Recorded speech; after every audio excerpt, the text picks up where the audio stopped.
Personal na sinaluduhan ni Pangulong Rodrigo Duterte ang magigiting na kawa ng 1st Mechanized Brigade ng Philippine Army sa ipinamalas nilang kagitingan upang malansag ang teroristang grupong Maute. Nagpahayag din ng pakikidalamhati ang Pangulo sa pamilya ng mga sundalong nagbuwis ng buhay sa pagtupad ng kanilang tungkulin sa bayan. Nasa linya si Kirby Cristobal. Kirby. Ralph, walang pag-uusap na magaganap sa pagitan ng pamahalaan at ng Maute Group. Tatapusin muna ng tropa ng gobyerno ang sinimulan na kaguluhan at karahasan sa Marawi City ng mga nasabing terorista.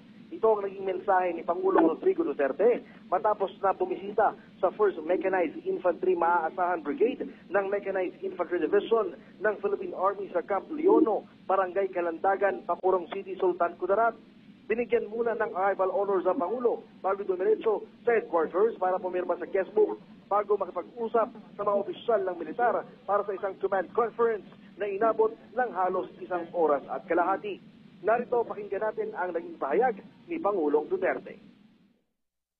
Yung nanay ni Maute, sabi ko, no, I will not.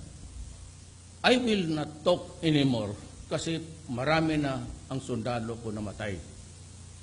Marami ng pulis ko namatay. Huwag mo akong bulahin dyan, usap-usap na yan. Not anymore. Pagkatapos dyan, mag-usap tayo. Right after, pag naubos sila lahat dyan, then I will talk to the new generation. Dagdag pa ng Pangulo na hindi siya masaya sa pagdideklara ng martial law sa Mindanao pero kailangan niyang protektahan ang mga Pilipino at ang bansa upang hindi na lumawak pa ang operasyon ng mga teroristang grupo. Tuloy rin ang pakikipaglaban ng militar at pulisya upang lansagin ang grupo.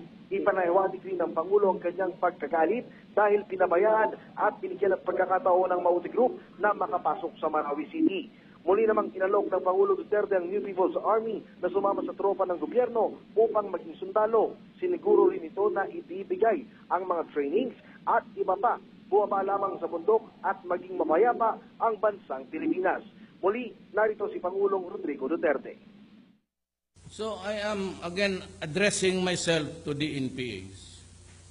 Kayong mga NPA, able-bodied, at kung mag-qualify kayo, both, hindi sabihin na kailangan ko ng bribe. Kayong mga sundalo sa New People's Army, kung gusto ninyong sumali sa gobyerno ko, I will take you in as soldiers of the country. And I will in-enlist ko kayo as soldier. Anytime, bumaba lang kayo at mag-train.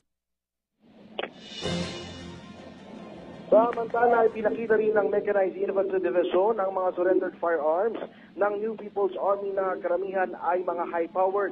Binati rin ng Pangulo ang mga sundalo sa mga sakripisyo at achievements ng mga ito at nangako ng bibigyan ng mga baril ang mga ito. Nagpahiwatig rin ng Pangulo ng pakikiramay sa mga pamilya ng mga nasawing sundalo sa pakikipagbakbakan sa Marawi City. Matapos ang speech ng Pangulo ay nagkaroon ito ng photo opportunity sa mga sundalo at nakaisa sa isang budol fight bago tuluyang umalis ng Campo Leono. Mula dito sa Tacurong City sa Sultan Kudarat, para sa Bayan, Kirby Cristobal.